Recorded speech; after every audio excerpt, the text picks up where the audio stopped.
نجاسی کی جا سکتی ہے، ان سارے معاملات۔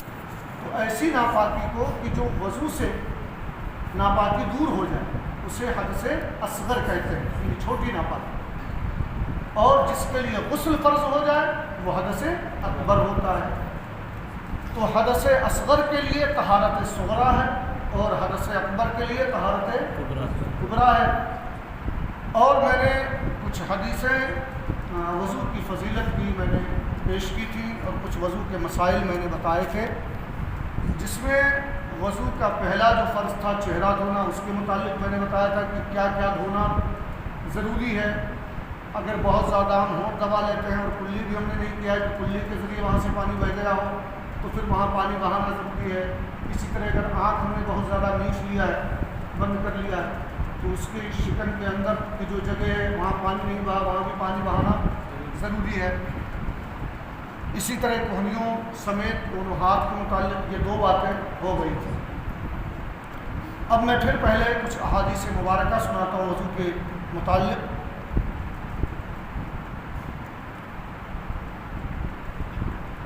حضرت سیدنا عمر فاروق اعظم رضی اللہ تعالیٰ عنہ سے روایت ہے کہ رسول اکرم صلی اللہ علیہ وآلہ وسلم نے فرمایا کہ تم میں سے جو کوئی وضو کرے اور کامل وضو کرے، ایسا کامل یعنی پورے طور پر پورے سنتوں کو ادا کرتے ہوئے وہ وضو کرے اور پھر پڑھے اشہد ان لا الہ الا اللہ وحدہ لا شریک لہ واشہد ان محمدا عبدہ ورسولہ۔ وضو سے فارغ ہونے کے بعد اگر اسے پڑھے تو سیدنا عمر فاروق اعظم سے روایت ہے کہ اس کے لیے جنت کے 8 دروازے کھول دیے جاتے ہیں۔ اس کے لیے جنت کے 8 دروازے کھول دیے جاتے ہیں۔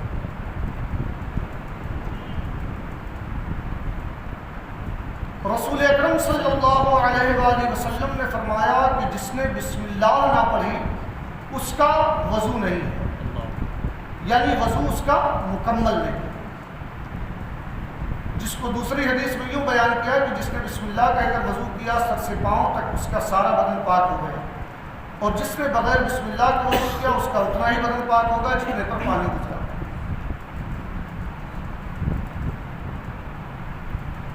اب وضو کامل کب ہوگی؟ اس میں ایک چیز یہ بھی ہے کہ مسواک کے متعلق بھی احادیث مبارکہ ہیں، جس میں حضرت علی رضی اللہ تعالیٰ سے راوی کہ حضور اقدس صلی اللہ علیہ وسلم نے فرمایا کہ اگر یہ بات نہ ہوتی کہ میری امت پر شاق گزرے گا یعنی مشکل گزرے گا تو میں ان کو ہر وضو کے ساتھ مسواک کرنے کا امر فرما دیتا، مسواک کرنے کا حکم دے دیتا۔ امر جو ہے یہ وجوب کے لیے ہوتا ہے، یعنی اس بات کو واجب کر دیتا۔ اب یہاں سے ایک بات تو یہ واضح ہوئی کہ مسواک کتنی اہم چیز ہے، اور اگر بندہ وضو کر رہا ہے مسواک میسر نہیں ہے تو کم از کم انگلی سے ایسے مل لے تو مسواک والی سنت کا ثواب اسے مل جائے گا۔ ایک بات تو یہ واضح ہوئی کہ مسواک کتنی اہم چیز ہے۔ ابھی میں مسائل پر اس لیے نہیں آ رہا ہوں کہ ابھی اور بھی جو ادھر کے مسجدوں میں نماز پڑھنے والے ہیں وہ ابھی آ رہے ہیں کہ مسواک کی اہمیت کیا ہے۔ دوسرے یہ بات واضح ہوئی کہ حضور صلی اللہ علیہ وسلم کو اللہ نے یہ اختیار عطا فرمایا ہے کہ وہ جس کے لیے جو چاہے واجب کر دے۔ اسی لیے تو سرکار نے فرمایا کہ اگر میری امت پر مشکل نہ ہوتی، بھی وہ کہیں ہے مسواک نہیں ہے تو مسواک اگر واجب ہو جائے گا تو مسواک کے بغیر وضو نہیں۔ تو سرکار فرماتے ہیں کہ اگر امت پر مشکل نہ ہوتا، شاق یعنی بھاری نہ گزرتا، تو میں ہر وضو کے لیے مسواک کا امر دیتا، یعنی اسے واجب قرار دے دیتا۔ تو اس سے ایک تو مسواک کی اہمیت معلوم ہوئی، دوسرے حضور کی عظمت بھی معلوم ہوئی صلی اللہ علیہ وسلم کہ آپ کو اللہ نے یہ رتبہ یہ اختیار عطا فرمایا ہے کہ آپ جو چیز چاہیں واجب فرما دیں۔ اس کی تائید ایک حدیث سے اور بھی ہوتی ہے کہ جب حج فرض ہوا اور حضور اکرم صلی اللہ علیہ وسلم نے صحابہ کو حج کی فرضیت بتائی تو ایک صحابی رسول کھڑے ہوئے عرض کیا کہ یا رسول اللہ صلی اللہ علیہ وسلم کیا ہر سال حج فرض ہے؟ سرکار نے کوئی جواب نہیں دیا صلی اللہ علیہ وسلم۔ پھر انہوں نے دوبارہ عرض کیا، پھر حضور اکرم صلی اللہ علیہ وسلم نے کوئی جواب نہیں دیا۔ پھر تیسری بار عرض کیا تو حضور اکرم صلی اللہ علیہ وآلہ وسلم نے فرمایا کہ تم بار بار سوال نہ کیا کرو، اگر میں ہاں کہہ دیتا تو ہر سال تم پر حج فرض ہو جاتا۔ تو یہ ہے حضور اکرم صلی اللہ علیہ وسلم کا اختیار۔ سیدہ عائشہ صدیقہ رضی اللہ تعالی عنہ سے روایت ہے کہ حضور اکرم صلی اللہ علیہ وسلم باہر سے جب گھر میں تشریف لاتے تو سب سے پہلا کام یہ کرتے کہ مسواک فرماتے۔ امام احمد ابن عمر رضی اللہ تعالیٰ عنہ سے روایت کرتے ہیں کہ رسول اکرم صلی اللہ علیہ وسلم نے فرمایا کہ مسواک کا التزام رکھو، مسواک کا التزام رکھو کہ یہ منہ کی صفائی کا سبب ہے اور رب کی رضا کا سبب ہے۔ اللہ، یعنی مسواک سے اللہ کی رضا حاصل ہوتی ہے۔ ایک روایت میں ہے کہ جو نماز مسواک کر کے پڑھی جائے، یعنی آدمی نے وضو کرتے وقت مسواک کر لیا تو بے مسواک والی نماز سے 70 درجے افضل ہے۔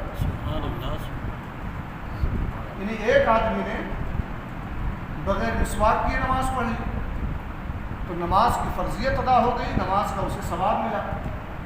لیکن اگر کوئی مسواک کر کے وضو کر کے نماز پڑھے تو اس بغیر مسواک والی نماز سے 70 گنا زیادہ افضل ثواب سے۔ یہ جو ہے مسواک کی فضیلت ہے۔ اور حضرت علی رضی اللہ تعالیٰ عنہ سے روایت ہے کہ رسول اکرم صلی اللہ علیہ وآلہ وسلم نے فرمایا کہ بندہ جب مسواک کر لیتا ہے پھر نماز کو کھڑا ہوتا ہے تو فرشتہ اس کے پیچھے کھڑا ہو کر اس کی قرأت کو سنتا۔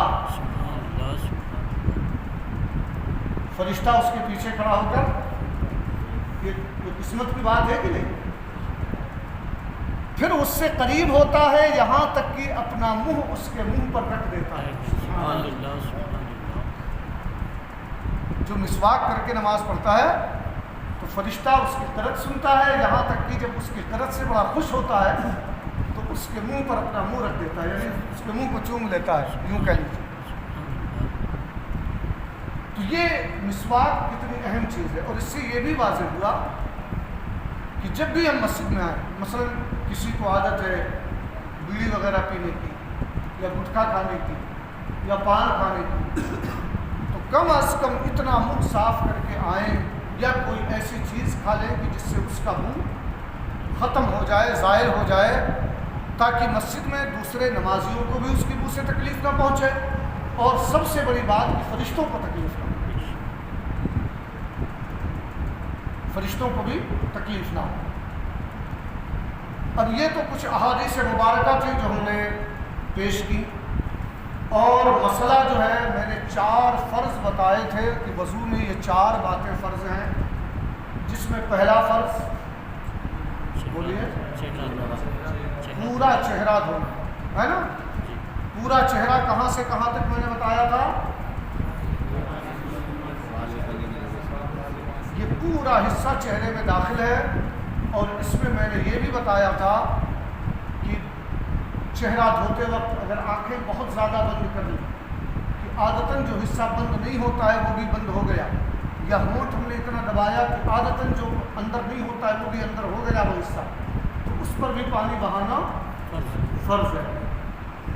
اور یہ جو حصہ ہے نا، یہ اکثر آپ توجہ اگر کریں گے تو آپ کو خود اندازہ ہو جائے گا اس بات کا کہ اکثر بے توجہی میں یہ حصہ رہ جاتا ہے، کان کے نیچے کا حصہ،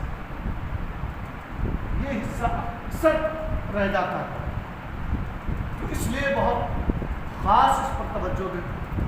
دوسرا فرض میں نے کیا بتایا تھا؟ کوہنیوں سمیت، مطلب یہ کہ انگلیوں کے ناخن سے لے کر کے اور کوہنیوں کو ملا کر کے یہ جتنا حصہ ہے اس پورے حصے پر ایک بار کم سے کم پانی بہانا فرض ہے نا۔ ایک بار ہر جگہ سے پانی بہہ جائے. میں نے اس میں واضح یہ بھی کیا تھا کہ مثلا گھڑی ہے، بہت ساری گھڑیاں واٹر پروف ہوتی ہیں تو لوگ پہنے وضو کر لیتے ہیں، لیکن پہنے وضو کیا اور اس کے نیچے سے پانی نہیں بہا. میں نے بتایا تھا کہ اگر ایک بال یا ایک ذرے کے برابر بھی جگہ پانی بہنے سے رہ گیا تو وضو. ان دو فرائض کی وضاحت میں نے کر دی تھی. اب تیسرا فرض کیا ہے؟ سر کا مسح. تو اب یہ جان لیں کہ سر کا مسح، پورے سر کا مسح سنت ہے، اور ہمارے امام اعظم ابو حنیفہ کے نزدیک سر کے چوتھائی حصے کا مسح فرض ہے. سر کے چوتھائی حصے کا، یعنی پورے سر کو آپ 1/4 میں تقسیم کر لیں، ہے نا، تو اس کا جو چوتھا حصہ ہوگا اس پر مسح فرض ہے. مسح کرنے کے لیے ہاتھ کا تر ہونا ضروری ہے. خواہ ہاتھ میں تری اعضاء کے دھونے کے بعد رہ گئی ہو یا پھر نئے پانی سے آپ ہاتھ کو تر کر لیں، اور بہتر یہی ہے کہ نئے پانی سے تر کر لیں، کیونکہ ہو سکتا ہے دھونے کے بعد میرا وہ ہاتھ کہیں لگا ہو تو اب وہ مائع منصوبہ ہو جائے گا، اور پھر کسی عضو کے مسح کے بعد جو ہاتھ میں تری باقی رہ جائے وہ دوسرے عضو کے مسح کے لیے کافی نہیں ہوگی. یہی میں نے ابھی عرض کی کہ بہتر یہ ہے کہ تازے پانی سے ہاتھ تر کریں، کیونکہ اگر وہ تر ہاتھ سے کہیں بھی مسح ہو گیا تو اب وہ دوسری جگہ مسح کرنے کے قابل وہ تر ہاتھ نہیں رہ جائے گا. اور اسی لیے مسح میں جو احتیاط ہوتا ہے کہ ادھر سے جاؤ تو یہ نہ لگے، ادھر سے آؤ تو یہ نہ لگے. اس کی وجہ یہ ہے سر پر بال نہ ہو تو جلد یعنی اسکن، جو سر کی اسکن ہے، جو کھال ہے، اس کی چوتھائی، اور جو بال ہو تو خاص کر کے بالوں کی چوتھائی کا مسح فرض ہے. اور سر کا مسح اسی کو کہتے ہیں. امامہ یا ٹوپی یا دوپٹے پر مسح کافی نہیں کہ مثلا دوپٹہ اوڑے یا ٹوپی لگائے ایسے ہم نے مسح کر لیا، یہ کافی نہیں. ہاں اگر ٹوپی یا دوپٹہ اتنا باریک ہو کہ ہاتھوں کی تری پھوٹ کر چوتھائی سر کو تر کر دے گا تو مسح ہو جائے گا، لیکن اب اس کی گارنٹی کہاں ہے کہ ہو ہی جائے. اس لیے یعنی ہوتا نہیں کہ آدمی کے ذہن میں ہے کہ چلو ایسی کوئی ٹوپی ہے کہ اگر ہم اوپر سے بھی ہاتھ پہنے تو چوتھائی سر کا مسح، مگر گارنٹی ہے، شک لگا رہے گا، شبہ لگا رہے گا. تو اس سے بہتر یہ ہے کہ وسوسہ ہی ختم کر دیں. ہم ٹوپی یا دوپٹہ ہو تو اس کے نیچے جو ہے یعنی سر کے بالوں پر ہی مسح کریں. سر سے جو بال لٹک رہے ہوں ان پر مسح کرنے سے مسح پورا نہیں ہوگا، بلکہ جو چوتھائی سر کے حصے میں بال ہو اس پر مسح کرنا فرض ہوگا. اب یہ تو چوتھائی سر کے مسح کی فرضیت کا بیان یہاں ہوا. میں پریکٹیکلی طور پر آپ کو مسح کا طریقہ بھی بتا دیتا ہوں تاکہ جو اس میں نئے بچے ہیں وہ بھی ذہن میں محفوظ کر لیں. یہ مسئلہ تو آپ نے پڑھ لیا اور سن لیا کہ جو تری ایک جگہ مس ہو جائے پھر اس سے دوسری جگہ مسح نہیں کر سکتے. اس لیے یہ احتیاط ہونا چاہیے یہ تینوں انگلیاں الگ رہیں، یہ ایک انگلی اور یہ انگوٹھا یہ الگ رہے. ان تین انگلیوں میں جو تری ہم نے لگائی ہے پانی سے جو تر کیا اس تری سے ہم سامنے سے مسح کریں، ایسے ہتھیلی نہیں لگنے دیں گے. ہتھیلی یہ حصہ اس کو نہیں لگنے دیں گے، اس کو ایسے لے کر کے ہم پیچھے تک آئیں گے. اب جو یہ ہتھیلی ہے اس سے اس حصے کا مسح کریں، ٹھیک ہے. اب یہ انگلی ہم نے بچا رکھی ہے، اس سے کانوں کا مسح کریں گے. یہ انگوٹھا جو ہم نے بچایا ہوا ہے کان کے اوپری حصے کا اس طرح مسح کریں گے، اور پھر گردن پہ اس حصے سے مسح کریں گے. گردن بہت سے لوگ ایسے کرتے ہیں، یہ درست نہیں ہے. گلے کا مسح مکروہ ہے، گلے کا مسح نہیں کرنا، صرف گردن کا مسح. اور پھر بہت سارے لوگ یوں مسح کرنے کے بعد پھر چومتے ہیں، وہاں کوئی چومنے کا جو ہے کوئی موقع محل ہی نہیں ہے۔ تو یہ تو ہو گیا مسح۔ اب میں آگے بڑھنے سے پہلے چاہتا ہوں کوئی ہمارے بھائی مسح کر کے بتائیں کہ کیسے ہم نے بتایا۔ بتائیے بیٹا، اس لیے بتانا ہے کہ اگر کچھ کمی ہوگی تو اس کی اصلاح ہو جائے۔ اور یہ درس ہے، یہ کوئی تقریر نہیں ہے، اس میں آپ بالکل پوچھیں، بلا جھجک کریں، کر کے بتائیں، نہ سمجھ میں آئے پھر سے کریں۔ ہاں چلیے ادھر آئے، کھڑے ہو جائیں تاکہ سب لوگ دیکھ لیں نا۔ ہاں ہاں، اب یہ دیکھیں انہوں نے انگلیوں، یہ 3 انگلیوں کے جو پور تھے اس کو رکھا، ہاں پیچھے لے جائیے، یہ ہو گیا۔ اب ادھر سے ہتھیلی سے اس حصے کا مسح ہو گیا۔ اب یہ انگلی بچی، اس سے کان کے اندرونی حصے کا مسح کر لیا۔ انگوٹھا بچا، اس سے کان کے اوپری حصے کا، یہ بس۔ سب کو سمجھ میں آ گیا مسح کیسے کرنا ہے؟ ہاں آپ لوگوں کو سمجھ میں آ گیا کیسے کرنا ہے؟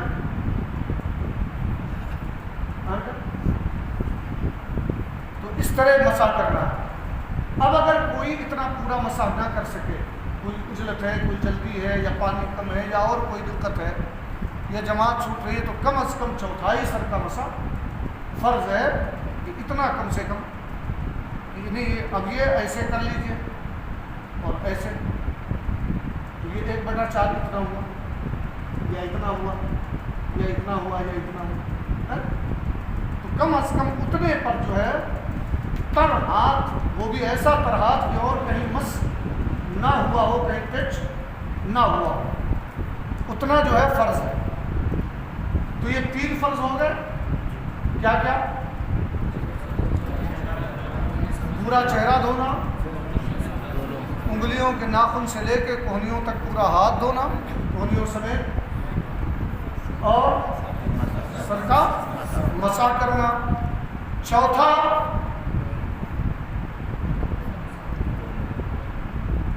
گٹوں سمیت پیر کاٹنا۔ اب فرماتے ہیں کہ چھلوں اور پاؤں کے گہنوں کا بھی وہی حکم ہے جو اوپر بیان کیا، یعنی جس طرح انگلیوں میں اگر کوئی گہنا یا چھلا وغیرہ ہے، اب جیسے انگوٹھی میری ایک دم ٹائٹ ہے نا، اس میں سے پانی بہنے کا، اس کے نیچے سے پانی بہنے کا سوال ہی نہیں ہے۔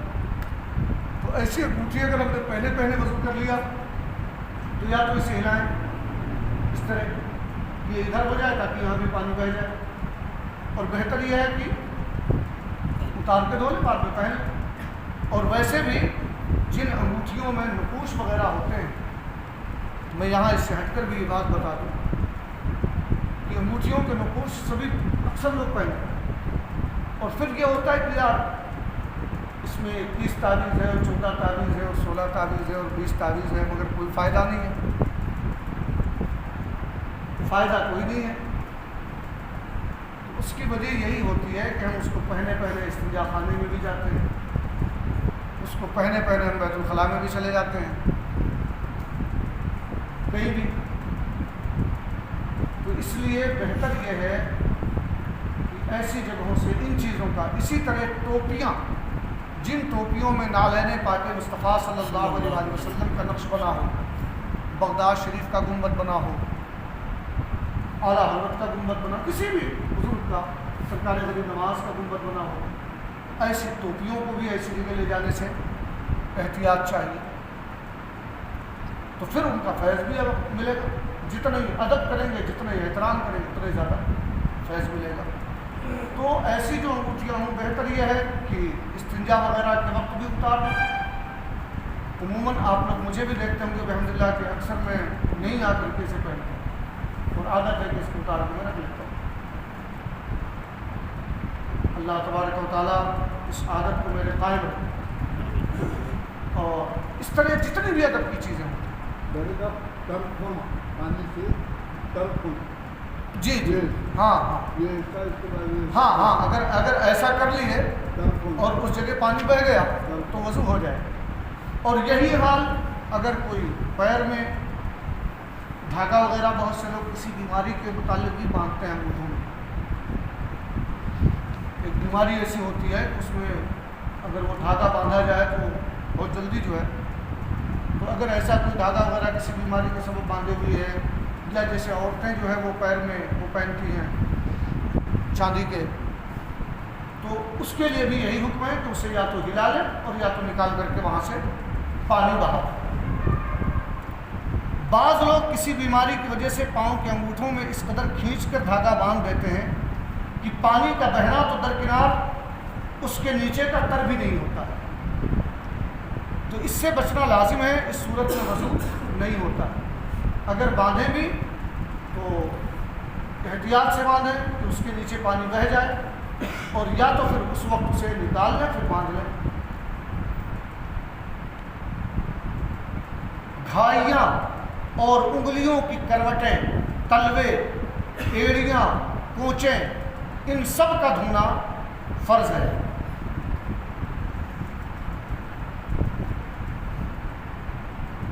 گھائیوں سے مراد انگلیوں کے بیچ کا حصہ، پھر انگلیوں کا یہ حصہ، پھر اسی طرح یہ ایڑیاں اور ایڑیوں کے اوپر کا یہ جو حصہ ہے، ان سب پر پانی بہنا فرض ہے۔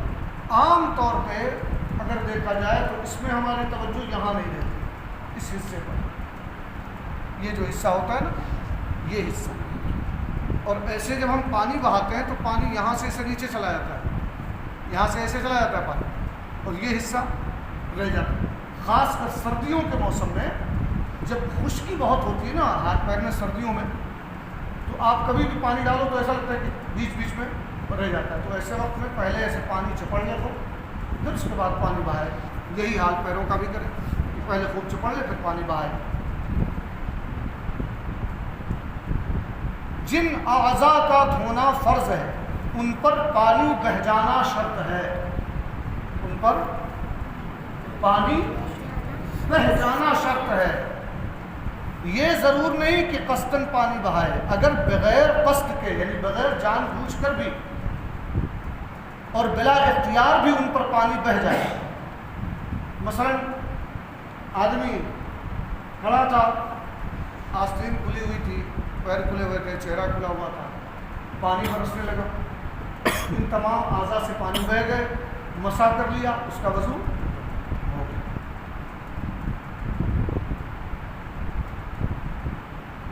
یا کسی تالاب میں گر پڑا اور اعضائے وضو پر پانی بہہ گیا تو بھی اس کا وضو ہو جائے۔ ہمارے امام اعظم کے نزدیک اس کا وضو ہو جائے۔ جس چیز کی آدمی کو عموماً یا خصوصاً ضرورت پڑتی رہتی ہے اس کی نگہداشت اور احتیاط میں حرج ہو، ناخنوں کے اندر یا اوپر یا کسی اور دھونے کی جگہ پر اس کے لگے رہ جانے سے اگرچہ جرمدار ہو، اگرچہ اس کے نیچے پانی نہ پہنچے، اگرچہ سخت چیز ہو، وضو ہو جائے گا۔ مثلا ایک آدمی بیچارہ باورچی ہے، اس کو ہر وقت آٹا گوندنا ہے، کھانا پکانا ہے۔ اب آٹا گوندتے گوندتے ناخنوں کے باریک حصوں میں کہیں نہ کہیں تھوڑا بہت رہ جاتا ہے۔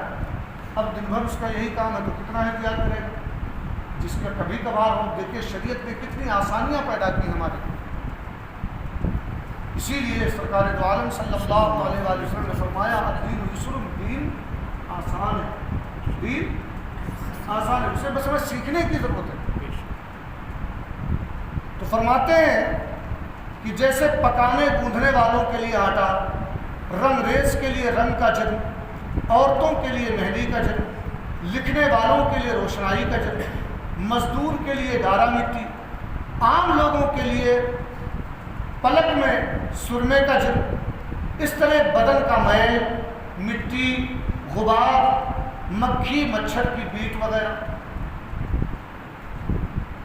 اب مان لیجیے کہ مکھی دے یہاں پخانا کرے اور وہ آدمی ایسی جگہ رہتا ہے جہاں بالکل مکھیاں ہی لگتی ہیں، ہر وقت کہیں نہ کہیں بیٹھتی ہیں۔ اب وہ ہر وقت تو احتیاط نہیں کر پائے گا کہ مکھی نہ بیٹھے، اور اس نے کہیں نہ کہیں پخانا کر دیا، اس کے نیچے تو پانی نہیں بیٹھا اور وہ ہے ایک ذرے کے برابر، اور ہم نے اوپر پڑھا ہے کہ اگر ایک ذرہ بھی باقی رہے گا تو وضو نہیں ہوگا۔ لیکن اگر کوئی ایسے اسی طرح آٹا گوندھنے والا، اس کا دن بھر کام ہے پوری پکانا ہے، سموسا بنانا ہے، روٹی پکانا ہے، اب وہ دن بھر اس کا کام ہی آٹا گوندھنا، اب اسے نماز کے لیے بھی جانا ہے، اب وہ ہر وقت اتنے احتیاط سے ایک ایک ذرہ نہیں چھڑا سکتا. تو ایسے شخص کے لیے اگر ناخنوں وغیرہ میں ایسی چیز رہ جائے، اسی طرح عورتوں کی مہندی کا معاملہ، تو اگر کہیں تھوڑا بہت لگا رہ جائے اور دھونے سے اس جگہ پر پانی کھال پر نہیں بہا، تو ایسے لوگوں کے لیے شریعت نے رخصت دی ہے. بہتر تو یہ ہے کہ وہ لوگ بھی احتیاط کریں حتی الممکن. لیکن جب آدمی دن رات اسی میں ہے، اب جیسے ایک مستری آدمی، اب وہ دن رات سیمنٹ کا ہی کام کرتا ہے، اب وہ کتنا بھی دھوئے گا تو اس کے ناخنوں کے کنارے کنارے سیمنٹ کا وہ سفیدی جو ہے لگی ہی رہ جاتی ہے، کتنا بھی دھوئے لگی رہ جاتی ہے. تو ایسے شخص کے لیے شریعت نے یہ رخصت دی ہے کہ ایسے لوگوں کے ناخنوں کے اندر یا اوپر کسی دھونے کی جگہ پر اس کے لگے رہ جانے سے اگرچہ اس کے نیچے پانی نہ پہنچے، اگرچہ وہ سخت چیز ہو، پھر بھی وضو سخت، مطلب اگر پپڑی بھی ہو تو بھی اس کا وضو ہو جائے گا. جس آدمی کی مصروفیت ہی ایسی، یہ صرف اس کے لیے، جس آدمی کی مصروفیت ہی ایسی ہے. جی جی ہاں ہاں، تو اس کو بھی وہی حکم ہے کہ ایسے ہلا کر کے اس کو، ہاں تو اس کو ایسے اوپر نیچے جیسے کر سکتے ہیں، یا تو اوپر نیچے کر کے پانی پہنچائیں، یا تو پھر اسے نکال کر کے پانی بہا دیں، کیونکہ اس حالت میں پانی بہانا ضروری ہے. اسی لیے یہاں اوپر گزرا کہ جو حکم چھلوں اور پاؤں کے گہنوں کا بھی وہی حکم ہے جو انگلیوں کے. کسی جگہ چھالا تھا اور وہ سوکھ گیا مگر اس کی کھال جدا نہ ہو. جو چھالا ہوتا ہے، کبھی یہ ہوتا ہے کہ اس کا پانی انجیکشن سے نکال لیا جاتا ہے، یا ہم لوگ بچپن میں کبھی جل جاتے تھے، چھالا ہو جاتا تھا تو اسے سوئی چبھو کر کے اس کا پانی نکال دیتے تھے. اب پانی تو نکل گیا مگر جو چھالا بنا تھا وہ کھال ابھی اوپر موجود ہے. تو ایسی صورت میں کھال کے نیچے پانی بہانا ضروری نہیں ہے، بلکہ اسی پر پانی بہہ جائے، اسی چھالے کے کھال پر پانی بہا لینا کافی ہے. پھر اس کو جدا کر دیا تو اب بھی اس پر پانی بہانا ضروری نہیں. مچھلی کا سنہ کو یہاں کیا بولتے ہیں؟ چوئٹا. جو مچھلی ہوتی ہے پہلے اس پر کھرچ کے جو نکالتے ہیں اوپر سے،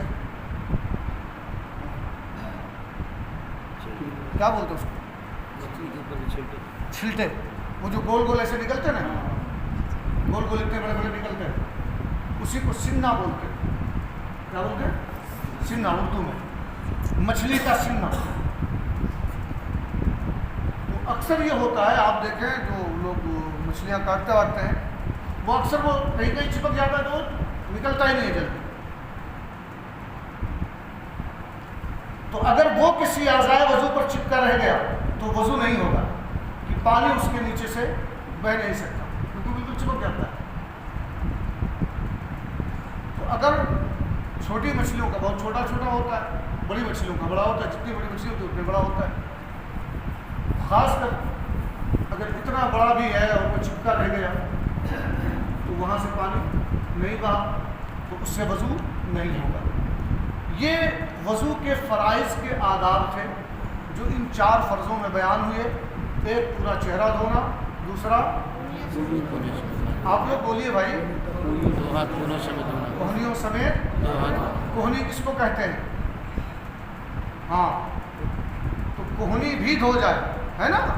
اس طرح ہاتھ دھونا ہے کہ کوہنی بھی دھو جائے. تیسرا فرض بیٹا سر کا مسح کرنا. چوتھائی حصہ فرض ہے اور پورے سر کا مسح سنت. اور چوتھا دونوں پیر ٹخنوں سمیت دونوں ہاں، جس کو گٹا بھی کہتے ہیں اور ٹخنا بھی کہتے ہیں، دونوں پاؤں کا ٹخنوں سمیت دھونا۔ یہ تو 4 چیزیں جو وضو میں فرض ہیں، جن کا کرنا ہی کرنا ہے۔ اگر اس میں ذرہ برابر بھی کوتاہی رہ گئی، ایک ذرے کے برابر بھی، تو وضو نہیں۔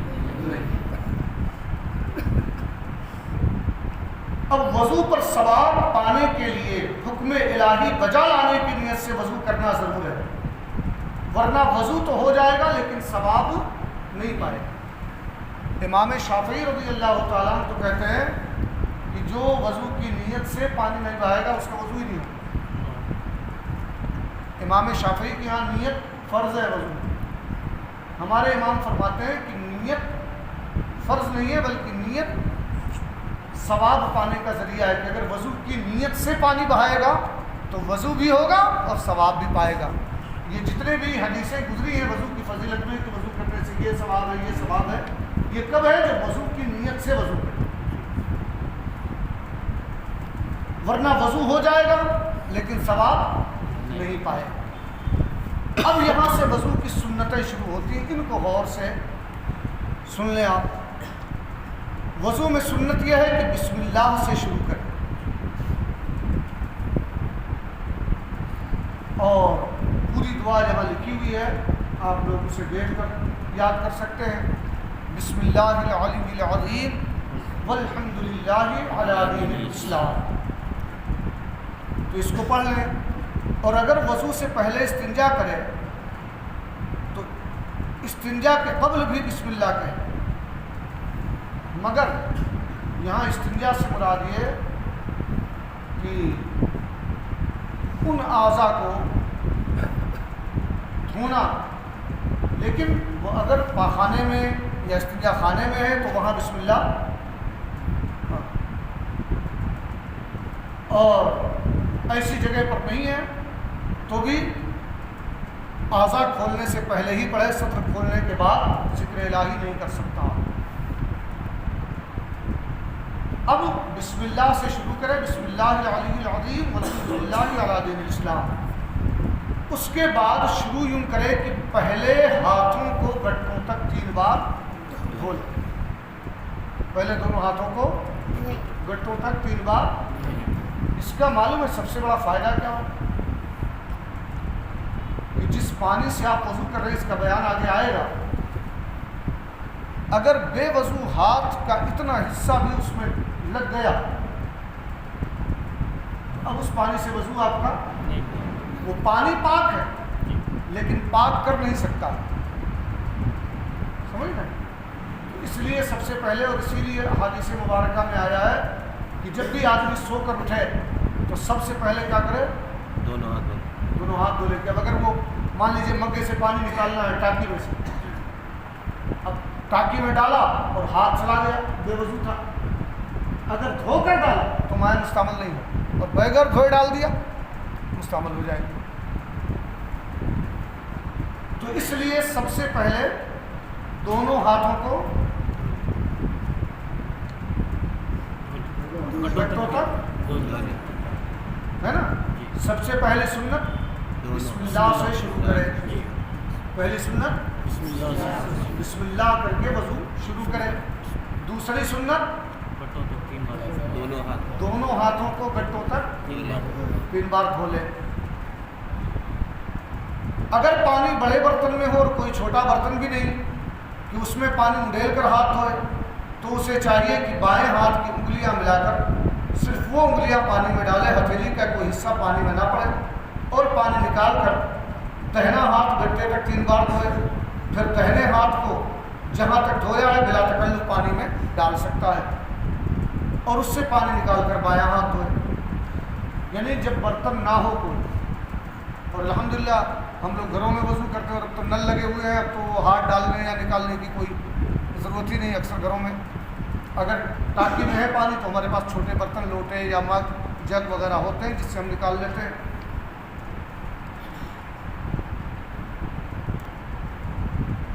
فرماتے ہیں یہ اس صورت میں ہے کہ ہاتھ میں کوئی نجاست نہ لگی، ورنہ پھر کسی طرح بھی ہاتھ ڈالنا جائز نہیں ہوگا۔ اگر نجاست لگی ہوگی اور ہاتھ ڈالا تو جس پانی میں ہاتھ ڈالا اس پانی میں نجاست پہنچا وہ پانی ناپاک ہو گیا. یعنی پہلی صورت میں تو یہ تھا کہ پانی پاک رہے گا, پاک کرنے کے قابل نہیں رہے گا, لیکن اب اس صورت میں کیا ہو گیا کہ جب نجاست لگی تھی اور ہاتھ ڈال دیا تو پانی بھی ناپاک.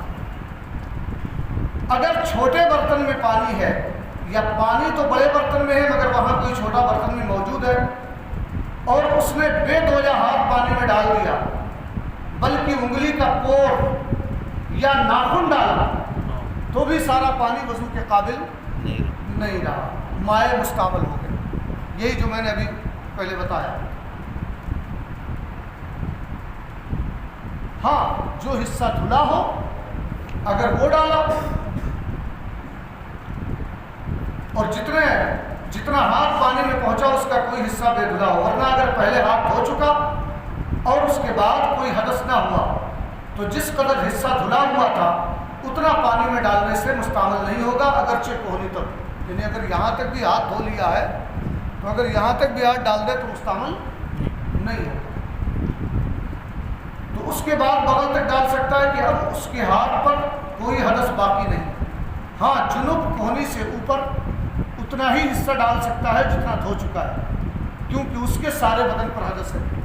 یعنی بے وضو آدمی ہے, آدمی بے وضو ہے, ناپاک نہیں ہے, اور اس نے کوہنی تک ہاتھ دھو لیا, تو اب اگر وہ یہاں تک بھی ڈال دے ہاتھ تو بھی پانی مستعمل نہیں ہوگا. اس لیے نہیں ہوگا کہ وضو کے لیے کتنا دھونا تھا, اتنا تو اس نے دھو لیا ہے. جتنے سے ناپاکی دور کرنے کے لیے دھونا تھا اتنا تو اس نے دھو لیا ہے. اب یہ دھونا فرض تو تھا نہیں تو اس کو بھی ڈال سکتا ہے پورا. اگر غسل فرض ہے اور پھر اوپر کا ڈالا تو پھر مستعمل ہو جائے, کیونکہ غسل میں تو یہ بھی دھونا فرض ہے. بات سمجھ آئی کہ نہیں؟ ہاں سمجھ آئی تو بولو, نہیں سمجھ آئی تو بولو, میں پھر سے سمجھا. پانی ٹانکی میں رکھا ہوا, ایک آدمی نے اتنا ہاتھ پہلے ہی پانی سے دھو لیا یا کسی چھوٹے برتن سے نکال کے دھو لیا اور اس پر غسل فرض نہیں ہے, سمجھ رہے؟ تو اگر اتنا ہاتھ دھونے کے بعد اگر اتنا ہاتھ بھی ڈال دیا پانی میں تو پانی وضو اور غسل کے قابل رہے گا, سمجھ گئے؟ اور اگر اس پر غسل فرض تھا, یعنی سوتے میں احتلام ہوا یا بیوی سے قربت کی اور اس کے بعد یا کسی بھی طرح اس پر غسل فرض ہوا, کوئی حالت ہوئی جس کا بیان آگے آئے گا, تو اب اگر یہاں تک ہاتھ دھویا تھا اور یہاں تک ہاتھ ڈال دیا تو پانی مستعمل ہو جائے گا, کیونکہ غسل میں یہ بھی دھونا پڑتا. سمجھ آ گئی بات؟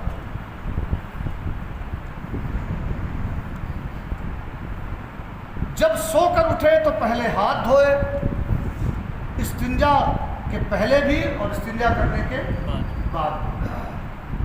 سب سے پہلے جب سو کر اٹھے تو کیا کرے؟ ہاتھ. اس کے سائنٹیفک بھی بہت سارے فائدے تھے. ہم سو رہے تھے, پتہ نہیں ہمارے ہاتھ پہ کون کون سے کیڑے گئے, مکڑی گئی, چوہا گیا, کیا کیا ہو سکتا ہے نا, پاسبل ہے, کوئی امپاسبل تو نہیں ہے. کوئی زہریلا جانور گزرا ہو, کہیں اس کے زہر کا اثر ہو. تو رسول اللہ صلی اللہ علیہ وسلم کی سنت میں بڑی حکمتیں ہیں. آج میں نے یہ کچھ سنتیں آپ کو بتائیں. ایک تو بسم اللہ پڑھ کے وضو کریں, اور سب سے پہلے دونوں ہاتھ گٹوں تک دھوئے, ہے نا, اور بے دھویا ہوا ہاتھ پانی میں نہ ڈالیں, بلکہ پہلے کسی چھوٹے برتن میں بڑے برتن سے پانی لے لیں, اس کے بعد دونوں ہاتھ دھوئیں. اب جتنا ہاتھ دھلا ہے اگر یہ پانی میں چلا بھی گیا تو پانی مستعمل نہیں ہوگا, وضو کے قابل رہے گا. اور اگر بغیر دھوئے ہاتھ چلا گیا تو پانی وضو اور غسل کے قابل نہیں رہے گا. اب ایک سنت یہاں یہ بھی انہوں نے فرمایا کہ جب سو کر اٹھے تو پہلے کیا دھوئے؟ کم سے کم 3 مرتبہ داہنے بائیں اوپر نیچے کے دانتوں میں مسواک کریں. اب جب دونوں ہاتھ دھو لیا تو اس کے بعد کیا کرے؟ مسواک کرے. 3 مرتبہ داہنے طرف, 3 مرتبہ بائیں طرف، 3 مرتبہ ایسے سامنے، اور ہر مرتبہ مسواک کو دھو لیں، یعنی جب نکالا 1 مرتبہ کر کے دھو لیں، پھر اس طرح دھو کر۔ مسواک نہ بہت نرم ہو اور نہ سخت۔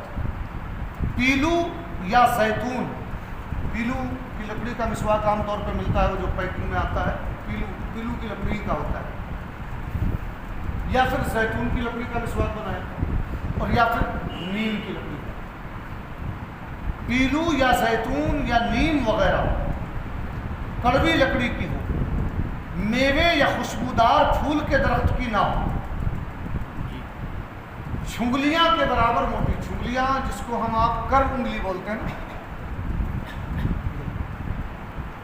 چھنگلیاں کے برابر موٹی اور زیادہ سے زیادہ 1 بالشت لمبی ہو، اور اتنی چھوٹی بھی نہ ہو کہ مسواک کرنا دشوار ہو۔ جو مسواک 1 بالشت سے زیادہ ہو اس پر شیطان بیٹھتا ہے، تو اس لیے بہت لمبی مسواک نہیں رکھنی چاہیے، بس زیادہ سے زیادہ کتنا 1 بالشت۔ اب 1 بالشت کی لے لے اور جب روزانہ اسے کرتا رہے گا تو خود بخود چھوٹی ہوتی چلی جائے گی۔ مسواک جب قابل استعمال، یہ بات بہت توجہ سے سننے کی کہ مسواک ہوتے ہوتے اتنا چھوٹا ہو گیا کہ اب ہم اس سے مسواک، تو اس کو کیا کریں، اس کو کیا کریں؟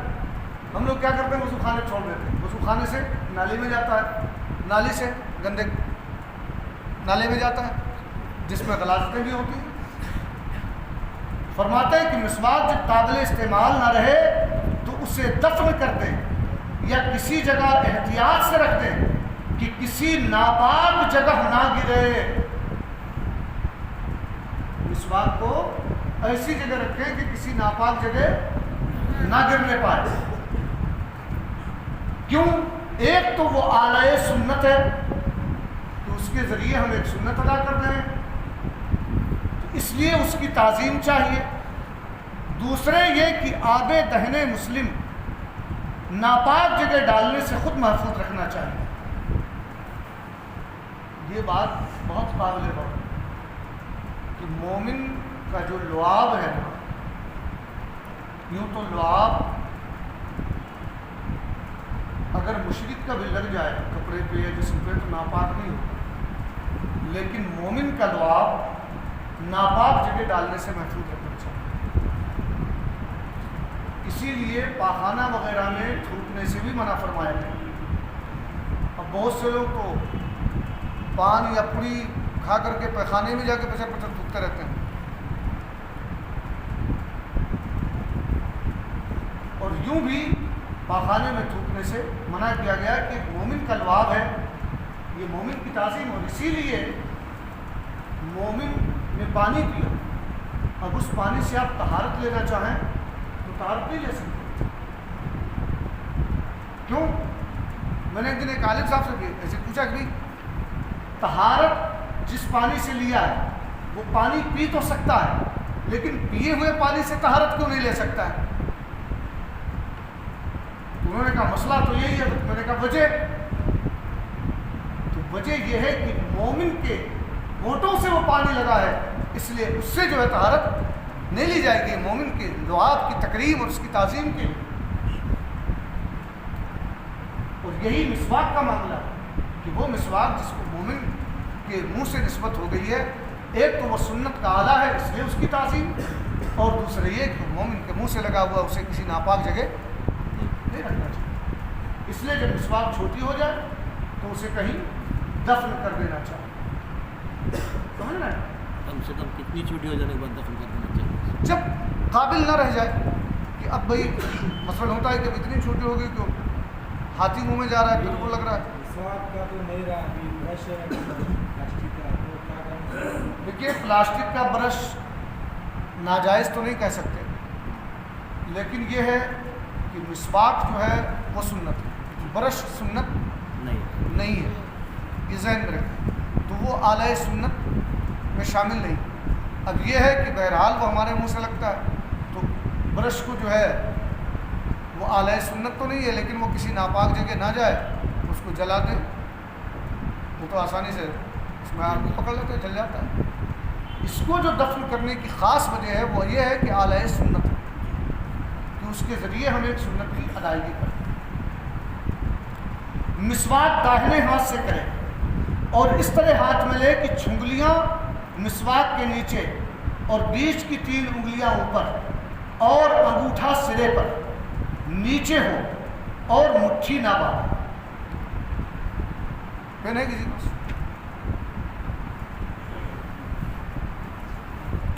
اور سب پڑھے لکھے آتے ہیں. مسواک ہے یہ. اب یہ کیا فرماتے ہیں کہ چھنگلیاں جو ہے نیچے داہنے ہاتھ سے کریں, ہاتھ میں لے کہ چھنگلیاں مسواک کے نیچے ایسے ایسے اور انگوٹھا جہاں ہو یہ 3 انگلیاں ایسے ایسے. یہ چھنگلیوں کا ہے نا کر انگلی جس کو بولتے, تو اس پر مسواک ہو ایسے, یہ نیچے سے ہے, یہ 3 بیچ میں ہے, انگوٹھا یہاں ہو ایسے, پہلے ایسے ایسے. یہ مسنون طریقہ, یہ سنت طریقہ ہے. اس طرح مسواک اور اس طریقے سے آپ لوگ سمجھ میں آ گیا نا, سب نے دیکھ لیا. یہ دیکھیے یہ جو ہے مسواک کا مسنون طریقہ ہے. اور اس طرح مٹھی باندھ کر, تو اس سے منع فرماتے ہیں کہ مٹھی نہ باندھیں. دانتوں کی چوڑائی میں مسواک کرے, لمبائی میں نہیں. چت لیٹ کر مسواک نہ کرے. پہلی داہنی جانب کے اوپر کے دانت مانجے, پھر بائیں جانب کے اوپر کے دانت, پھر داہنی جانب کے نیچے, پھر بائیں جانب کے نیچے. جب مسواک کرنا ہو اسے دھو لے. یوں ہی جب مسواک سے فارغ ہو تو پھر اسے دھو ڈالے اور زمین پر پڑی نہ چھوڑے. جیسے مسواک ہم نے کیا اور ایسے رکھ دیا, ایسے ایسے نہ رکھے بلکہ اس کو ایسے. اور جس طرف سے مسواک کیا ہے وہ حصہ کھڑا رکھنے میں کدھر ہو, اوپر ہو, ایسے رکھے. اگر مسواک نہ ہو تو انگلی یا سنگین کپڑے سے دانت مانج لے. یوں ہی اگر دانت نہ ہو تو انگلی یا کپڑا مسوڑوں پر پھیر لے. یا تو انگلی اور یا تو پھر کوئی ایسا کپڑا ہو, مثلا چھوٹا رومال ہے اس کو ہم نے تھوڑا سا بھگا لیا, اس سے ہم نے دانت گھس لیا, تو جو کثافت ہوگی وہ اس کے ذریعے نکل جائے گی. اور مقصود یہی ہے کہ جب مومن بندہ اللہ کے حضور کھڑا ہو, وہ بھی نماز جیسی اہم معظم عبادت میں, تو اس کا منہ صاف ستھرا. مسواک نماز کے لیے سنت نہیں بلکہ وضو کے لیے. تو جو ایک وضو سے چند نمازیں پڑھے اس سے ہر نماز کے لیے مسواک کا مطالبہ نہیں ہے جب تک تغیر رائحہ نہ ہو گیا ہو. تغیر رائحہ کا مطلب کہ اگر اس کے سانس میں پھر کسی وجہ سے بو آ گئی, مثلا وضو تو اس کا برقرار ہے لیکن اس نے گٹکا کھایا یا ٹوٹا کھایا یا سگریٹ پیا, بیڑی پی, اب اس کی بو منہ میں ہے, تو یہ ہے کہ وہ یا تو مسواک کر لیں, یا جیسے الائچی یا لونگ وغیرہ چاپنے سے چوسنے سے بھی ان چیزوں کے بو زائل ہو جاتے ہیں اور منہ میں خوشبو پیدا ہو جاتی ہے, تو ان کا استعمال کر لیں. اور اگر ایسا نہ ہو تو ایک ہی وضو پر جو مسواک کیا اسی سے جتنی نمازیں پڑھے گا اس میں وہی جو 70 گنا افضل کا ثواب ہے وہ اس میں اسے ملتا ہے. ورنہ اس کے دفع کے لیے مستقل سنت ہے. البتہ اگر وضو میں مسواک نہ کی تھی تو اب نماز کے وقت کر لیں. تو یہ تو 2 سنتیں ابھی آپ نے سیکھی, ایک گھٹوں تک دونوں ہاتھ دھونا, دوسرا مسواک کرنا, اور اگر مسواک نہ ہو تو انگلی یا کسی سخت کپڑے سے دانت کو ملنا. پھر 3 چلو پانی سے 3 کلیاں کریں. یہ تیسری سنت, یہ یاد رکھیے گا, یہ تیسری سنت 3 چلو پانی سے 3 کلیاں کرے کہ ہر بار منہ کے پرزے پر پانی بہہ جائے، اور روزے دار نہ ہو تو غرغرہ کرے. یعنی اس طرح ہم نے چلو میں پانی لیا، جتنا منہ کے اندر کا حصہ ہے پورے میں پانی پہنچ جائے. اور اگر روزہ دار ہو تو غرارہ نہ کرے، اگر روزہ نہیں ہے تو ایسے کرے، غرغرہ کرے، جس کو ہم اپنی زبان میں غرارہ کرے تو غرغرہ کرے. منہ دھوتے وقت داڑھی کا خلال کرے بشرطے کہ احرام میں نہ ہو، یوں کہ انگلیوں کو گردن کی طرف سے داخل کرے اور سامنے نکالے.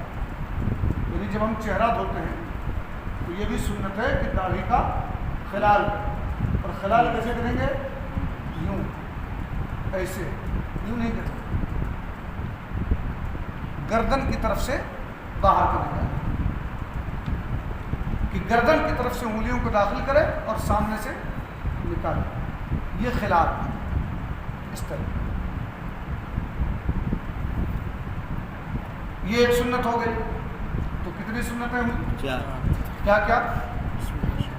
دونوں ہاتھ گٹوں سے بسم اللہ شریف پڑھنا، دونوں ہاتھ گٹوں تک دھونا، مسواک کرنا، اور چہرہ دھونے کے بعد داڑھی کا خلال کرنا.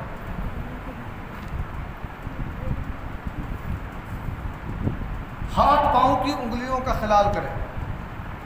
پاؤں کی انگلیوں کا خلال بائیں ہاتھ کی چنگلیوں سے کرے، اس سے ایسے ایسے، ادھر سے ایسے شروع کریں.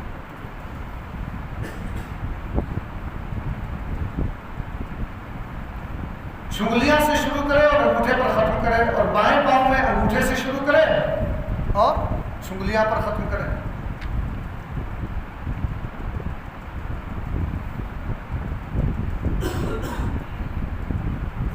اور اگر بے خلال کیے پانی انگلیوں کے اندر نہ بہتا ہو تو پھر خلال فرض ہوگا.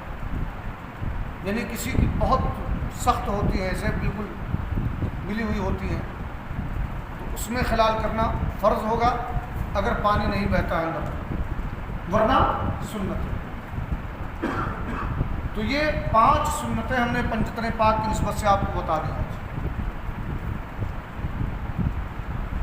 کیا کیا؟ بسم اللہ الرحمن الرحیم پڑھنا، دونوں ہاتھ گٹوں سے دھونا، 3 بار دونوں ہاتھ دھونا، مسواک کرنا، مسواک نہ ہو تو انگلی سے، اچھا جس کو دانت نہ ہو وہ کپڑے سے، مسوڑوں پر مل لے، کپڑے سے. ہے نا. اور چوتھا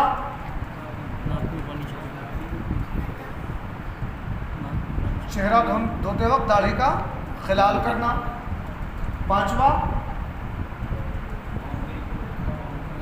ہاں انگلیوں کا خلال کرنا، ہاتھ پاؤں کی انگلیوں کا خلال کرنا. پاؤں کی انگلیوں کا خلال بائیں ہاتھ کی چنگلیاں سے کریں، ہے نا. ہاتھ کا تو ایسے کریں، اور پاؤں کا بائیں ہاتھ کی چنگلیاں سے شروع کریں گے. یہاں سے شروع کریں گے، ایسے یہاں آئیں گے، اور یہاں سے ایسے شروع کریں گے. یہ بائیں پیر کے کر انگلی کے بیچ کا خلال کر کے. یہ 5 سنتیں ہیں. جی آپ وہ تو ابھی آئے گا ناخن جو رہتے ہیں تو اس کا کیا کرنا، مطلب ڈھکنا دینا یا پھر ایسا پھینک دیا تو چل جاتا کاغذ پہ؟ کیا چیز؟ ناخن. جی.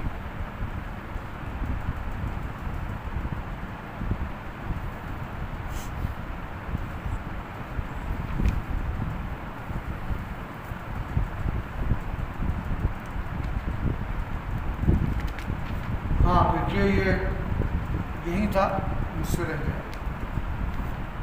کہ 3 بار ناک میں پانی کا 3 بار ناک میں پانی چڑھا. اب اس کو اس طرح چڑھائے جہاں تک گوشت نرم ہوتا ہے.